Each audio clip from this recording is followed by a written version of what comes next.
Every day, millions of young people wake up with dreams, ambitions, and expectations for their future. From classrooms to workplaces, young people are constantly striving to build a better life for themselves. But behind the smile, the laughter, and the busy routines, young people are silently struggling with their mental health. Mental health has become an increasingly big topic around the world, and we have seen that a lot of youth have been coping with their mental health in various ways, in different ways, and they've tried to cope with their mental health at their workplaces, in their academic lives, and their financial assistances, trying to gain their financial freedom, and it has caused them to lose their mental health.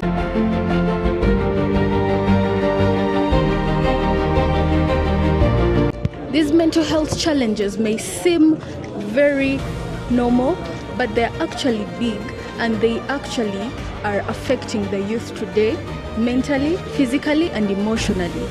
So today in this documentary, we are going to look at how the youth actually cope up with their mental health in reality and how they do it. We're actually going to explore everything that has to do with mental health, and we will be letting you know how they do it, how they are trying to cope up with it. Thank you. Can you please share with us a moment when your mental health really affected your daily life? Well, I can remember this moment when I got an eviction notice from my landlord, and on the same day, I got a phone call that my dad had passed away. So it really messed up my mind because I couldn't even think straight, couldn't eat, I couldn't do anything. I remember getting up, looking for a boda to take me all the way to the hospital. I remember crying all the way. I didn't even pay the boda guy. I remember that because later on is when the guy came back and asked me for money. But it's a good thing that it's someone I knew. But I can say it really played a trick on me. I couldn't think straight for a while. Yeah. For a while. So that is one moment I can't forget because that really played on my mental health.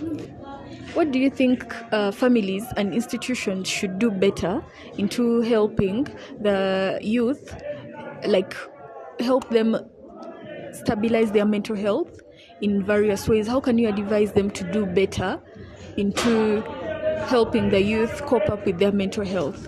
First and foremost, they're very important, even live around the institutions, but the most important thing is a family. You see, a family is where these young people comes from. First and foremost, the family should accept the youths first in the family so that they can grow up in a nice way. They should accept them and understand them. If the family understands them better, they can heal their mental illness. But if the family rejects them and they can't side with them, it brings a lot of issues due to mental health. Somebody will get stressed. He or she cannot express himself or herself in the family. It will mean he shall go outside and look for these young other groups. In these groups, they won't help him or her. They will misdirect him. Either they'll go so deep into drugs and smoking and bangs, and that's where you get most of them are thieves, that is. Yeah, and they are not doing what is right. But also these institutions, mostly in the area where they are born, they have to accept them. The access with the youths, the youths should be unique in a loving way so that they can get a lot of time going into the institution because it has already accepted them. And you see, when the institution accepts them, they'll feel very uncomfortable. So in that area, they will share what is normally disturbing them, either with the member of the institutions or anybody within the institutions. they'll go, they'll share, and they'll be healed. But if not, if the family rejects them and also the institution will reject them, they'll have a big problem. That's why you get most of them, they'll be drunkard, they run out of their families.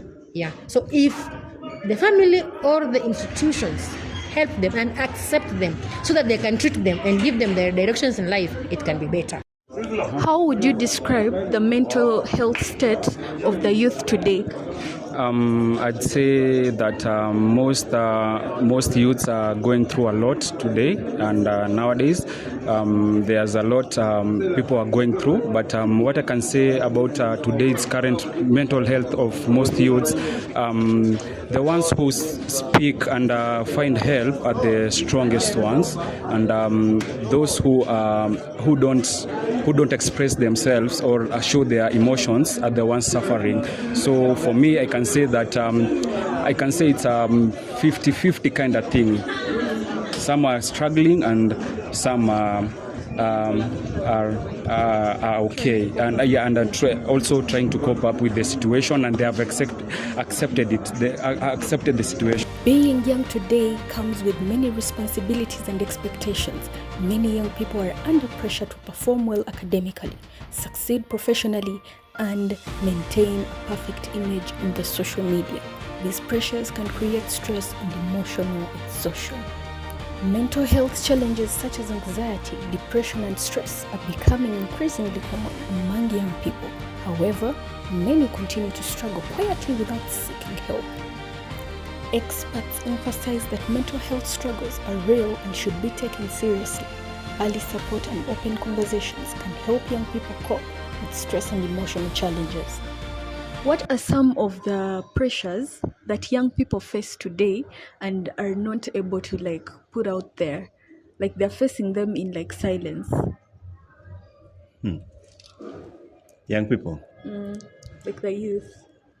Well, the biggest thing I can think of that really affects the young people, especially their mental health, well, it's relationship, especially the expectations. Most young people don't know much about relationships. They just get into it. They don't have the proper background. They don't have knowledge. They don't know how to treat each other. They don't know how to talk to each other. And I think mostly because they've been influenced with a lot of social media and TV, and they don't really have the background of our ancestors and the old generation, So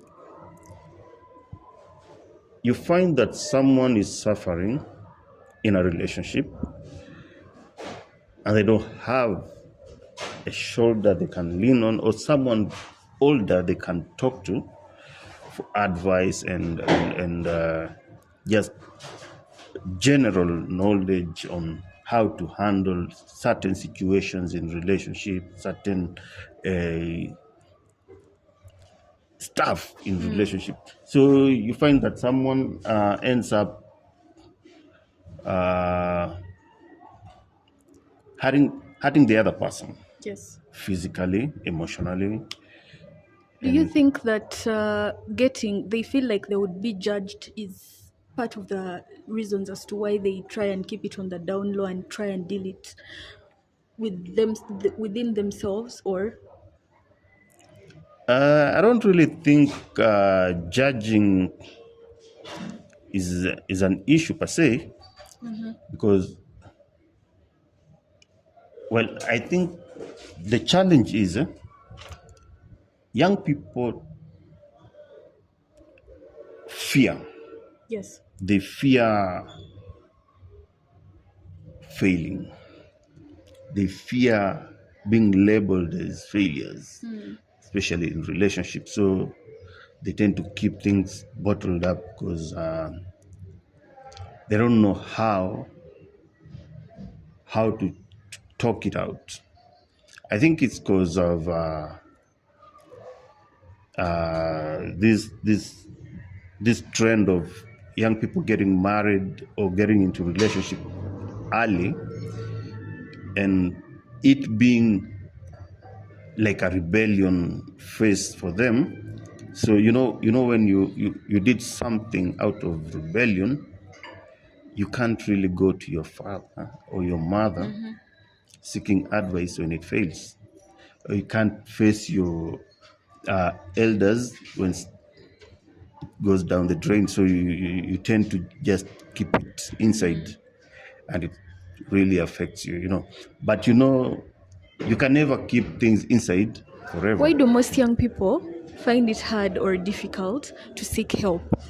Now, direct to the point, the most important people who are supposed to give them some sense in their life is their parents. And the parents now that they are busy looking for how these young ones can either eat or dress. And most of the parents are very harsh. They don't want even to understand the youth nowadays. And you see, the youth nowadays, they're supposed to be talked to in a silent way so that they can get the point. But the parents are very harsh. They are not giving them that room to express themselves. So they fear to face their parents, and that fear makes them to go and enter into things that cannot even help in their day-to-day duties. Yeah. Do you think that young people today feel comfortable talking about their mental health? For me, it's all about, as I've said earlier, 50-50.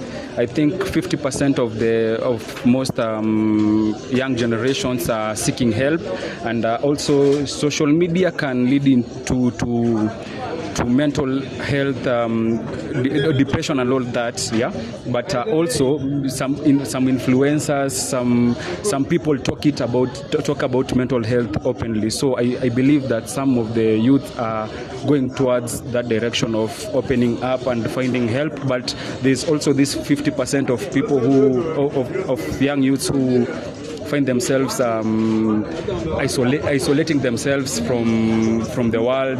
They don't want to find help, or maybe the mindset of I'm okay and I can do this. Yes. So for me, it's kind of balanced. There are those who find help and those who don't find help, or they think they don't need help. Okay. Yeah. Despite the challenges, support systems can make a powerful difference in a young person's life. Friends, family members, mentors, and mental health professionals can provide the encouragement and guidance many young people need. One of the biggest barriers to addressing mental health challenges is stigma. Many young people fear being judged or misunderstood if they speak about their struggles. However, raising awareness and encouraging open conversations can help change these attitudes. Have you ever had to deal with something alone, on your own? Yes, but most of the time I tend to talk to my family much more than other people, because as a family we are united. Yes. But definitely there are some instances that have had to deal with specific issues on my own. Yeah. Okay.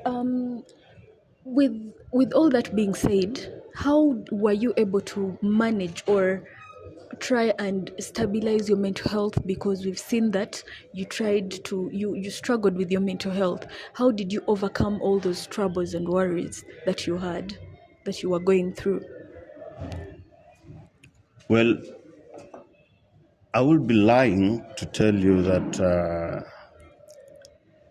I overcame it on my own, because eventually I had to go back to my family to explain it to them, to tell them this is the situation that I'm in, this is what I'm going through, this is how I'm feeling, and together with their support, I could eventually get out of it.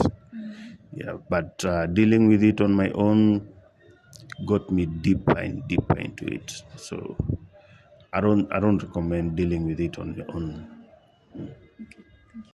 What are the most common mental health challenges that the youth are facing today? Okay, the most and the important one, it's lack of job. So this lack of job, you get these youths are very idle because when it comes in the morning, they have nothing to do. Then they become idle, so they enter into other groups that cannot make sense. And those groups, they will direct them into other issues like they'll take drugs, they smoke a lot, they use banks, and they become addictive to such like things, which cannot make any development in their lives. What are some common ways that the youth use to cope up with stress, and do you think that those ways you're about to mention are helpful? For me, I've stated earlier, it's a 50-50 kind of thing. So for the 50% that go for 50% cope up differently, there is alcohol, indulging in hard drugs, and that's escaping reality. And I believe that that's not help, one, because one, you end up being addicted to some of the drugs, and you are also stressed. So when the drugs are off your brain, I believe that the same situation, it doesn't change any situation. And for the other 50, when they find help, some of them go for therapy. Maybe they find people to talk with, close people who can help, and they express their feelings, and that's all that matters. So for me, the ones that go for drugs and maybe hurting themselves, those don't get any help. But for those who reach out, I believe for them, they at least get the help that they need, and at least they get to express their emotions freely. And so for me, it's kind of different. Across campuses and communities, mental health challenges are becoming more common but still not openly discussed. Many young people struggle in silence, unsure of where to turn or how to ask for help. To better understand these realities, we spoke to a professional counselor who shares expert insight into the causes, effects, and possible solutions. Hello, greetings. My name is Pastor Wako Josephine. I'm a public health specialist, a psychologist, and a mental health counselor. And I want to bring to your attention a very beautiful topic, that is mental health. And mental health, which is a topic that is spoken about globally, which is affecting young people.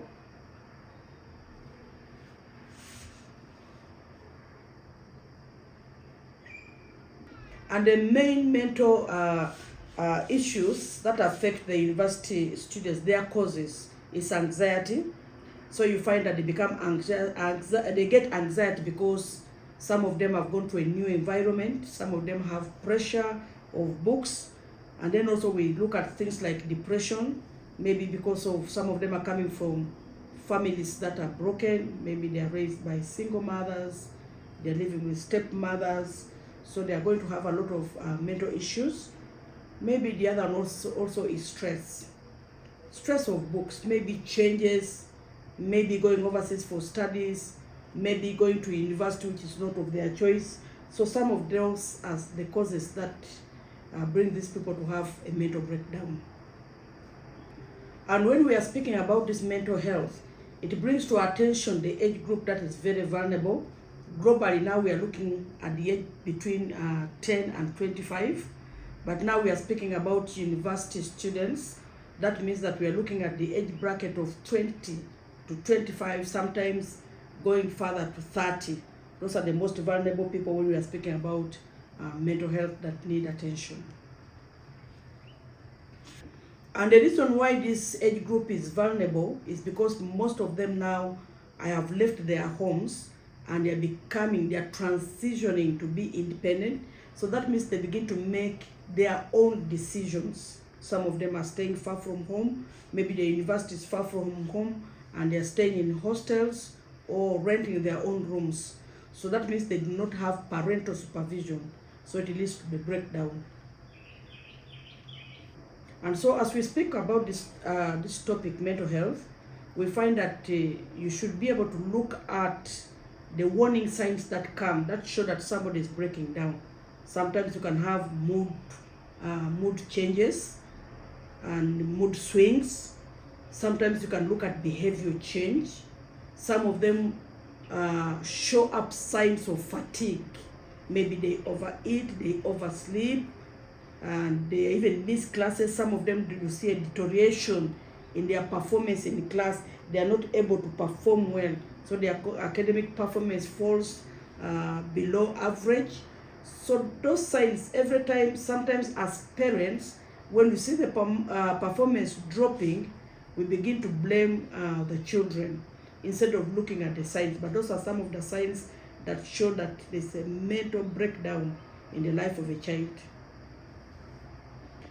And so when you see that these signs, these danger signs are showing in the life of the children or the life of the university students, we begin to find out what is the reason why they find it difficult to seek help. Some of them are fearing confidentiality issues. They fear to speak out because they feel that when you speak to one person, that person will speak it out to the others. Some of them low esteem. They are too weak to bring themselves to that position where they can be able to articulate and speak out what they are going through. And some of them don't even know the resources where to get help. Some of them just don't know how to get help, so they swing themselves back and they break down, and sometimes some of them will need to really go to a mental hospital. And as we look at all this, one of the strategies, I think that we should strategize, especially when we take these children to the university, we should strategize in the orientation week to bring these children on board and to explain to them that as you begin your school, as you begin university, as you begin a new life, there are some issues that may come your way. Seek for help. So we should be able to put strategies in place. For example, in our compounds, maybe in the library, we should be able to put stickers that when you find that things are difficult for you, seek for help. We should maybe try to train ambassadors in universities that can be able to help people that are breaking down. Then we should also have maybe a team, a managerial team that can be able to go through maybe the work of these students, looking at their marks, because you can compare. Breakdown does not come in a day. Breakdown comes, you're able to see the performance of this student over a period of time. If they have been performing well, maybe getting A's, and then there's a drop to maybe D's, maybe to C's, that should be able to be a red flag to find out what is happening in the life of these students. So I believe that from time to time, the administrators of the university should be able to come up with maybe a mechanism to be able to address the issue of mental health, which is disturbing universities throughout the countries. So as a counselor, mental health counselor, my advice is to the students. I speak to the students. Students, when you find that you're not coping, when you find that you're having a breakdown, seek for help. Find an adult that you can be able to confide in. Seeking help doesn't mean weakness. It means that you are strong, and find help. And to the administrators of the universities, I want to encourage you, this is not about bringing in a student. Bringing in student is very easy, but how many students do we retain in our university who finish? That should be the joy of every administrator at the university, that when students come to our universities, we're able to retain them and they're able to finish the course. Thank you very much.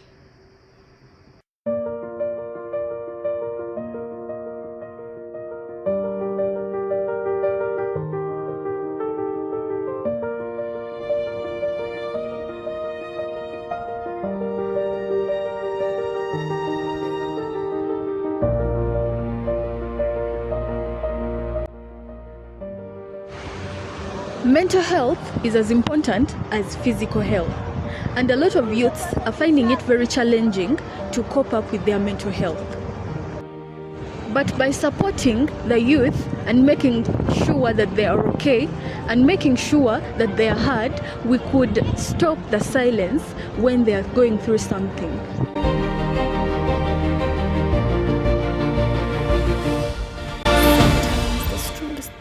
are the ones fighting battles that no one else can see. By listening, understanding, and supporting one another, we can help ensure that young people never have to face these battles alone. I'm Kemigisha Shanta reporting.